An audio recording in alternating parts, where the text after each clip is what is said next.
Na in love na ba kayo sa best friend mo?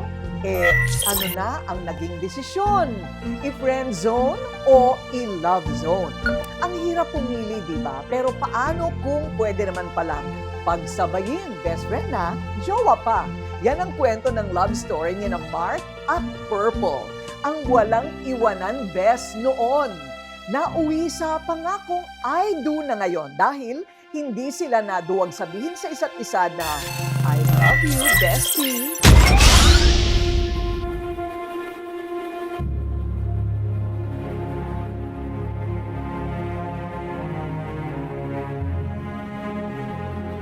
Purple, Lisa, Biden, Hufana. I'm not gonna say promises to you because I know promises are made to be broken. I wanna take this opportunity to thank you kasi I never had the chance to do that for the past 9 years that we've been together. So thank you for everything, for all your sacrifices, and extreme patience sa lahat ng kasungitan ko. Sa'yo, most of the time.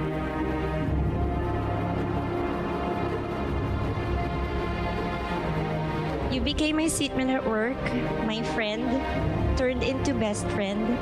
We know each other's secrets, dark secrets. You were my partner in crime, and then, after 2 years of friendship, eventually became my boyfriend. And after 9 years of being together, now I call you my husband. And I am so happy that we finally get to celebrate our marriage.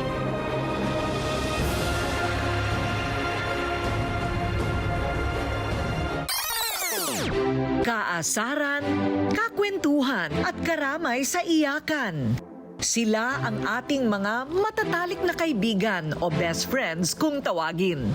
Sabi nila, sa mga magtotropa, bawal daw ang talo-talo. Pero aminin, mayroong ilan sa atin na na-in love sa ating best friend. Gaya ng nangyari kina Purple at Mark na matalik na magkaibigan noon, magkaibigan na ngayon. Hindi naman daw type ni na Purple at Mark ang isa't isa dati. 2011 nang magkakilala sila sa kanilang pinagtatrabahuhan. Nag-start kami ng as friends. Kasi hindi rin kasi namin talaga gusto yung isa't isa. As in, parang physically we're not really attracted to each other. Tapos over time, kakaasar ng mga teammates. Tarang, ako yung unang na-fall kasi tapos bait siya, tapos makulit. Maganda yung aura niya. Parang positive, tapos masayahin. Yun kasi parang unang na-attract ko sa babae kapag masayahin, tapos maganda yung aura. Agad silang nag-click bilang magkatrabaho dahil parang may magnet daw na humahatak sa kanila para mapalapit sila sa isa't isa. Nagsimula sa simpleng tawanan hanggang sa maging magkakampi sa kani-kanilang mga problema at nauwi sa pagiging matalik na magkaibigan. Since kaming dalawa lang yung nag-close at nalipat sa ibang department, Naging close friend kami. kami naging mag-best friend. Ayun, tapos nagsimula na parang inasar ako na parang nakatitig daw sa kanya. Hindi ko lang maalala na nakatitig ako sa kanya.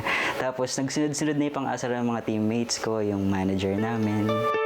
Dito na nga sila sinimulang asarin ng kanilang tropa. Bukod kasi sa bagay daw ang dalawa. Ay, ang taro! Kumaring Purple, tapos si paring Mark. Bagay na bagay sila, di ba? Go nyo na yaw na mahiya. Si Purple at Mark daw ang naging JD ng barkada.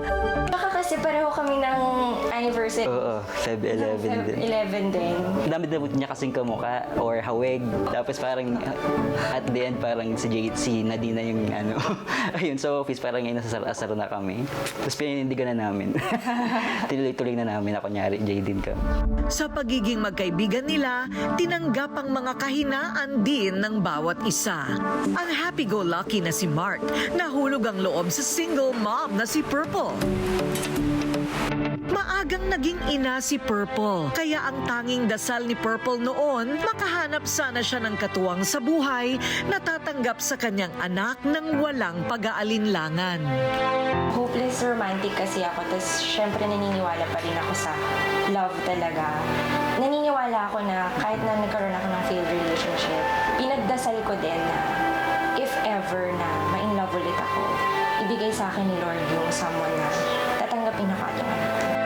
dininig ng langit ang mga panalangin ni babae. Wala siyang kamalay-malay na ang taong matagal na niyang hinahanap, nasa kanyang tabi lang pala. Bago ko pa talaga ako nag-decide na maging kami, alam ko na parang siya yung unanswered prayer ko eh. Kasi ngayon parang confident ako pagkasama ko siya. Tapos na-in-love talaga ako kasi sobrang bait na sana ako. Nagbuntis ako na wala talaga yung dati. So, siya na lahat eh. Siya nag-fulfill lahat ng duties ng pagiging father. Responsibility as a partner and responsibility as a father to my family. Ang kanyang best friend na si Mark nagsabi na sa wakas ng kanyang nararamdaman kay Purple at dito na nagsimula ang kanilang road to forever. Ako yung unang na-fall kasi tapos sinabi ko sa kanya yung feelings ko. Tapos sabi ko, why not we try? Kasi pareho naman tayong single. Pumayag naman siya. So ayun, yun yung start nun. Kasama sa pagmamahal ko kay Purple, yung love ko rin sa anak niya pagkadalaga bago naging kami. Parang you cannot dictate your heart naman eh. Kung gusto mo talaga yung tao, why not? And then, give it all. Nabiyayaan sila ng dalawang anak na lalong nagbigay kulay sa kanilang mga buhay. Pero alam ni Mark na mayroon na lang isang bagay ang kukumpleto sa kanilang pagmamahalan. At yun ay ayain niya ng kasal si Purple. Para kay Mark, dahil sa pandemya ay hindi na raw sigurado ang bawat bukas. Kaya agad siyang nag-propose kay Purple.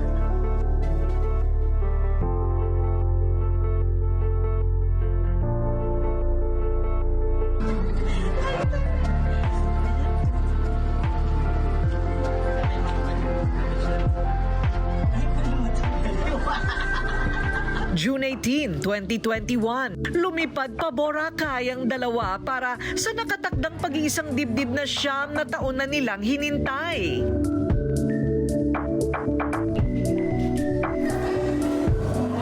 Kasama ang kanilang mga chikiting at syempre pati ang team Rated Corina invited sa kanilang beach wedding. Do you hear wedding bells? Uy, sino ba naman ang hindi mapapasabi ng till death do us part or for richer or poorer? Ang kulang na lang ay I do. Nako, aminin, lahat tayo ay nangarap na ikasal sa ganitong setup ng beach by the sunset with lots and lots of flowers. Sa ganda ba naman ng New Coast Beach dito sa Boracay, tiyak. Talagang dream come true ang inyong grand wedding. Siyempre, sasama namin kayo sa wedding feels na hindi magpapakabog kahit na pandemya. Safe na, nakakakilig pa.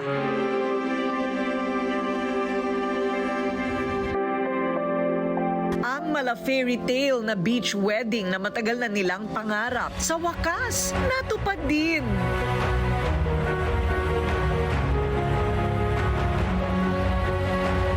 Hey Mark, take you Purple to be my lifetime partner in marriage. To have and to hold from this day forward. For better, for worse, for richer, for poorer, in sickness and in health, in joy and in sorrow. I promise my love to you with this ring. I take you as my wife for as long as we both shall live. I, Purple, take you, Mark, to be my lifetime partner in marriage, to have and to hold from this day forward, for better, for worse, for richer, for poorer, in sickness and in health, in joy and in sorrow. And I promise my love to you. With this ring, I take you as my husband for as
dahil mayroong forever kahit sa memories. Kung gusto namang mag-relax ng bride and groom pagkatapos ng wedding, pwedeng-pwede din yan i-experience sa Tiki Bar by the beach. Romantic ang lugar, lalo na kung gabi. At may mga fairy lights na perfect for another wedding proposal. Gaya ng aming nakita sa aming pagstay sa Boracay. Uy, nakakaamoy na naman ako ng kasalan ulit sa New Coast Beach. Invited kami ulit dyan, ha? Kung ganito ba naman ka-romantic ang lugar, sino ba naman ang hindi mapapa-I do? Diba?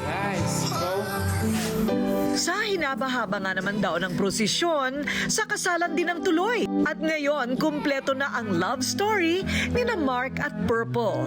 Ang tanging pangako na lang nila sa isa't isa. I'll do my best to be a responsible father tapos good provider to our family. Hanggat kaya ko, I'll do anything para maiahon tayo, makapagtapos yung mga bata, and to keep our relationship stronger. I'll do my best to become a better version of myself every day, to become a better housewife. Like sa sinabi ko din, para mas maging maayos yung pagsasama natin. And just make me happy so that you'll have a happy life.